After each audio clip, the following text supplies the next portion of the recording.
The thing that I'd be worried about if I'm Deshaun Watson is the things that I can't control, which is the defense.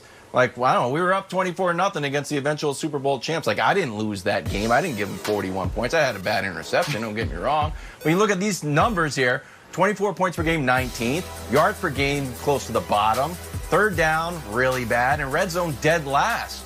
And look, Romeo's out. Anthony Weaver's in. They start the season tough. Chiefs, Ravens, Steelers.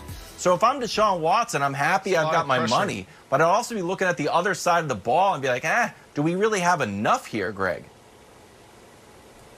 Yeah, it comes down to, like Brandon said, a lot of us always talk about what the quarterback's best friend is, running back, receivers. But when you have an offense that can put up points, that is electrifying, that has a quarterback that can make splash plays and put the ball back into the hands of the other opponent because of the big playability, then you have to make sure that the defense is stout. And we've seen the Texans have some really good showings on defense, kind of like we thought about the Kansas City Chiefs, where they were high, they were hot, their defense was down in the dumps, and then it's like, well, if their offense is striking like this, their defense got to at least get some turnovers and some takeaways. If the Texans can produce takeaways, they don't have to stop teams 3 and out every single time on the field. But if you can create takeaways and give a player like Deshaun Watson more opportunities, yes, now you're on the right side of it. But hopefully management, and I'm laughing because management, coaching, all that goes to Billy O. Bill O'Brien. It's the same guy. Yeah.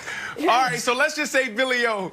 So hopefully Billy O is not approaching this where it's, hey, let's put it all on Deshaun, right? Because I've been in these situations going into games, Greg, and you as well in Green Bay, you guys rarely had great defenses. You knew that you had to put up 30-plus points to win the game. That's way too much pressure. I remember in 2008, 2009 in Denver, playing with Jay Cutler, Tony Scheffler, Eddie Royal, we had Lepsis, we had a strong team.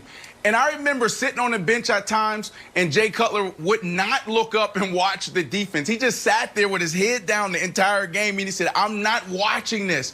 And we knew when we hit the field, we had to score touchdowns. Field goals wasn't good enough. Same thing happened in New York when playing with Eric Decker, Ryan Fitzpatrick. We knew, Greg, that we had to score 30-something points if we wanted to win the game.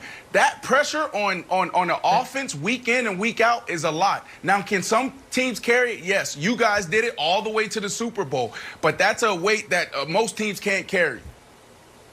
So, but here's the problem, and I know people think I'm too hard on the guy, but it is all about Bill O'Brien. Because the Texans' plan is have Deshaun bail us out.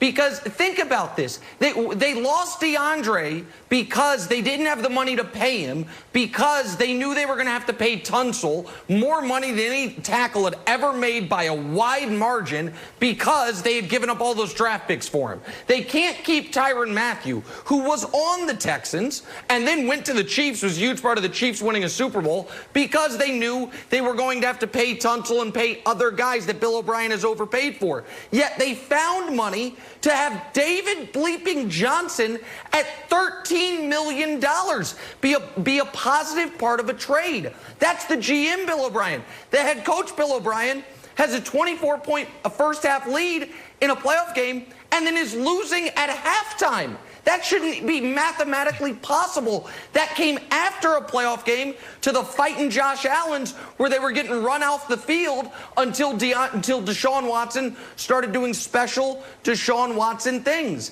And Jenna, I can't help but think about, you have Patrick Mahomes taking 2 spots ahead of Deshaun, who has Andy Reid as the head coach and Brett Veach as the GM. You have Lamar Jackson taking the year after, who's got John Harbaugh as the head coach and Eric DeCosta, previously Ozzie Newsome, as the GM.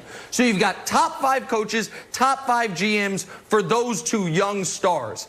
And then you've got Deshaun, who's got like the 27th best coach and the 32nd best GM, and it's the same dude. I'm like, hey man, go figure it out. Nick, and it's just, I mean, I wish him luck. I can't even respond to that. We all know what the issue is. I can't respond to that.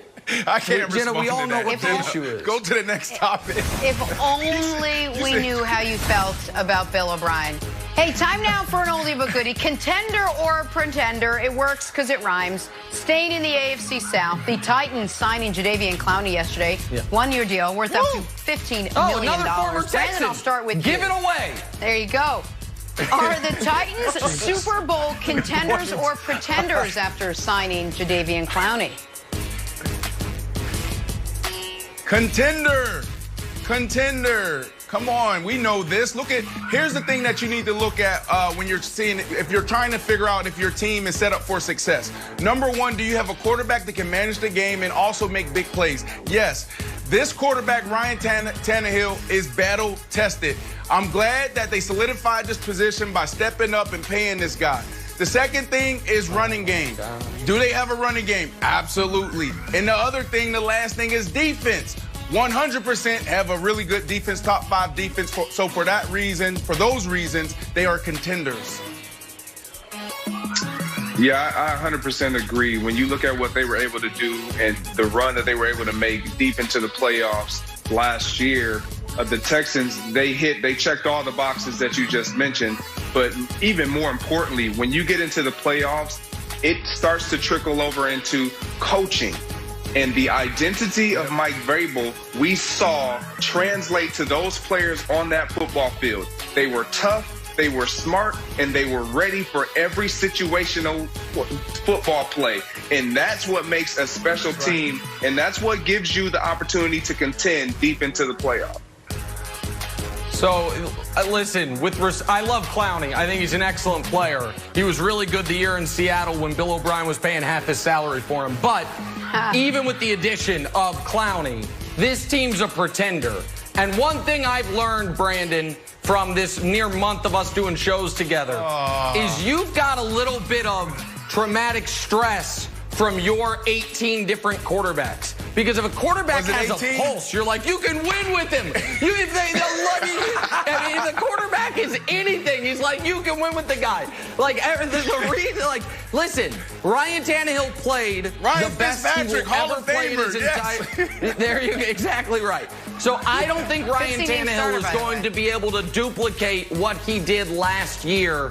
This year, he had a 117 quarterback rating after he took over for Mariota. That I don't think is duplicable. So I think the Titans come back to being a good-ish team, Wilds, but not a Super Bowl contender. No way. Yeah, so I'm splitting the difference here. I'm saying they're contenders because they're pretenders. They're pretending to be the Patriots. Mike Vrabel last year killed my Patriots with that clock manipulation, which was then, rule was changed, so it was illegal. Yeah. I was just early on saying it was illegal. Is it okay if Belichick does it? Yeah, you can't pretend to be Belichick and do it. Then it's just a ripoff. And then you sign Gostkowski, old Patriots kicker. Now I'm like, if Gostkowski comes to Foxborough and boots a field goal to knock us out of the playoffs, I'm just going to lose my mind. I will lose my mind on the show. Get ready for that. What's up, January. Brandon? Okay, so you're calling the Packers-Vikings game. You played for both. What are you seeing, Greg? Real quick. You know what? I'm seeing what everybody else is seeing. I'm seeing a team in Green Bay that is still Aaron Rodgers heavy, that is going to rely on him quite a bit. Their defense is looking spectacular. The offense of the Vikings, I love where they are defensively. Ooh. They just acquired another pass rusher. It's going to be a special NFC North divisional game. Who you got? Greg Jennings on the call. It's a great game. Vikings back. I don't know if he's ready to make that prediction yet. Hey, in the battle of LeBron versus